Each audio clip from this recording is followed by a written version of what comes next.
मित्रांनो, फ्रायडेला जवळपास निफ्टी 2% वर बंद झाली आणि आता अनेक जण तुम्हाला सांगतील की अमेरिका आणि इराण मधला संघर्ष संपला, शांतता करार झाला आणि त्यामुळे बाजारात मोठी तेजी आली. न्यूज चॅनल ते सोशल मीडियावरील तज्ज्ञांपर्यंत सगळीकडे हीच चर्चा सुरू आहे. पण खरंच शांतताचा करार झाला आहे का, की गुंतवणूकदारांना एका मोठ्या कथानकाच्या माध्यमातून प्रभावित केले जात आहे? माझ्या मते सध्या बाजारात जी हालचाल सुरू आहे ती पूर्णपणे डील झाली या बातमीवर आधारित नसून मोठ्या प्रमाणावर भावनिक प्रतिक्रिया आणि सट्टेबाजीवर आधारित आहे. कारण वास्तव हे आहे की अद्याप कोणताही अधिकृत शांतता करार साईन झालेला नाही. कोणताही अंतिम करार किंवा अंतरिम करारही जाहीर झालेला नाहीये. फक्त शांततेच्या चर्चेच्या शक्यता आहे. आता प्रश्न असा येतो की मग निफ्टी 2% वर का गेली? फ्रायडेच्या चार्टकडे नीट पाहिलं तर सुमारे 1:25 आसपास अचानक जोरदार तेजी सुरू झाली होती. ही तेजी फक्त निफ्टीमध्येच नव्हती तर बँक निफ्टी आणि इतर भारतीय इंडेक्समध्ये, बिटकॉइनमध्ये आणि काही प्रमाणात सोन्यांमध्ये पण दिसून आली. म्हणजेच हा फक्त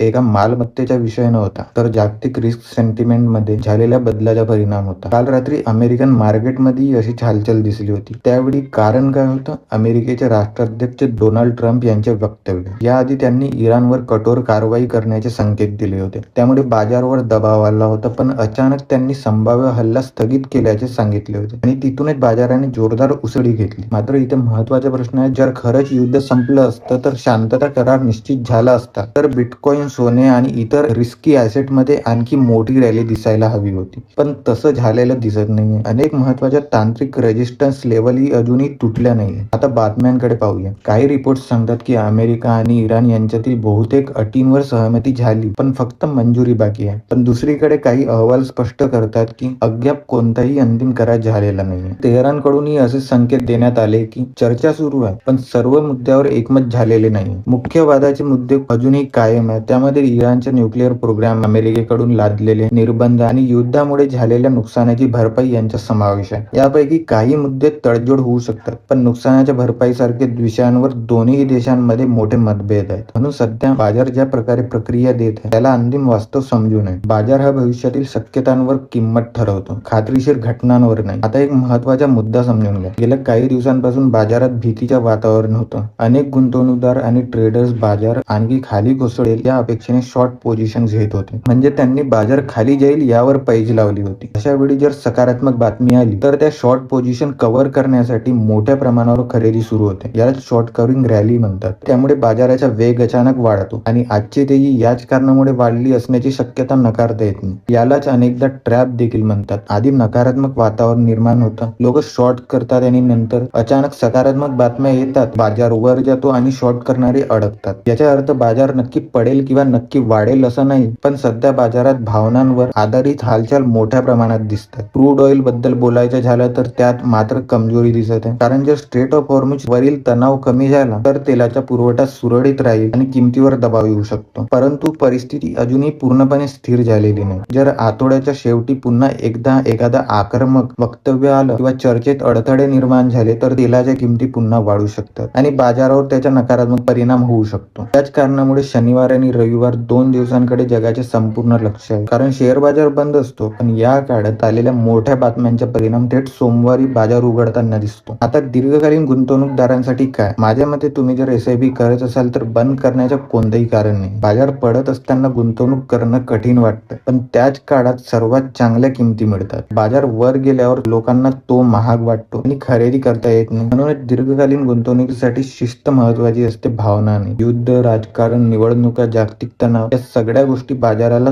तात्पुरता परिणाम करतात पण दीर्घकालीन संपत्ती निर्माण करणाऱ्यांसाठी सातत्यपूर्ण गुंतवणूक अधिक महत्वाची असते. माझं वैयक्तिक मत असं आहे की इराण अमेरिका संघर्ष इतक्या लवकर पूर्णपणे संपेल असं वाटत नाही. चर्चा सुरू आहे, काही सकारात्मक घडामोडी होऊ शकतात पण सर्व प्रश्न लगेच सुटतील अशी अपेक्षा ठेवणं योग्य ठरणार नाही. बाजार सध्या आशेवर चालतंय, वास्तवावर नाही. त्यामुळे अति उत्साहात निर्णय घेऊ नका आणि अति भीतीमुळे गुंतवणूक थांबवू नका. जोखीम व्यवस्थापन करा, पोझिशन्स नियंत्रित ठेवा आणि प्रत्येक बातमी मागे धावण्याऐवजी मोठ्या चित्राकडे पहा. तुमचं मत काय? सोमवारी बाजार गॅप अप उघडेल की गॅप डाऊन उघडेल? तुमचं मत कमेंट मध्ये नक्की सांगा. So thanks for watching this video. Please like, subscribe. This is Ashish over and out.